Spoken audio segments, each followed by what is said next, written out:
Eske ni kwa maamuzi yako mama Modari kutumika kazi hii kwa kuchagua kutumikia wengine kanisani, kujifanya mtumwa wa wengine, na utawatumikia kweli kwa uaminifu? Ndio. Mama Kave, ni kwa maamuzi yako mwenyewe umechagua kufanya kazi hii, wala umesukumwa na mtu yoyote? Ndio. Umesukumwa? Hapana. Ni kwa maamuzi yako. Mama Eliza, ni kwa maamuzi yako. Unaona uzito ya hii kazi ni kutumiwa, ni kuacha vyako na kia tumike vya mkanisa na goropa wengine wanachafua mavi ya watoto ambulisha kuwa kuwesea mwende kamata diakonesi. Umeona kwa maamuzi yako umeingia mwii maneno, wala umesukumwa na mtu? Bwana, sisukuma na mtu.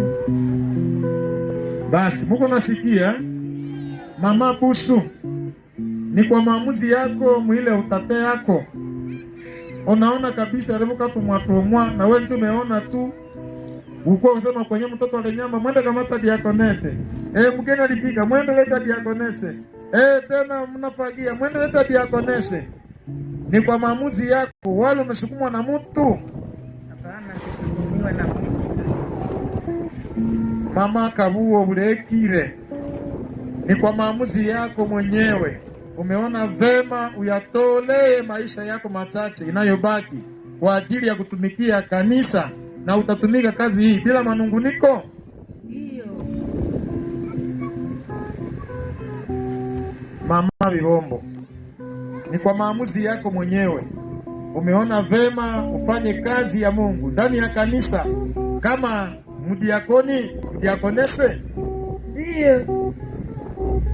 Papa Leo ko baba na ni kazi inakuwa saa ya dharau juu wanakutomatomaka bana nini.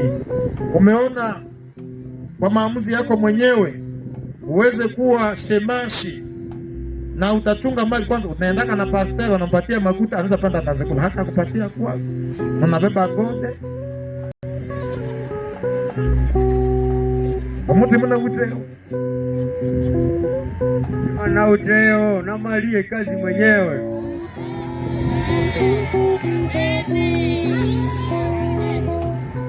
Amene. Mungu amesikia maombi, amegeuza mazingira. Tunasema Mungu ashukuriwe. Ate mundu aibanda. Umesikia hao wajakazi ya kwamba ni kwa maamuzi wao wenyewe wanaona sasa afadhali kuwa watumwa kanisani kuliko kuwa watumwa ndani ya mambo mengine duniani. Afadhali watumikie kanisa, wajitolee kwa mambo ya kanisa. Kwa hivi mtaweza sogea kidogo hapa mama Modari, mtaweza kupiga magoti yenu mbele, kupiga magoti, sogea huku mama.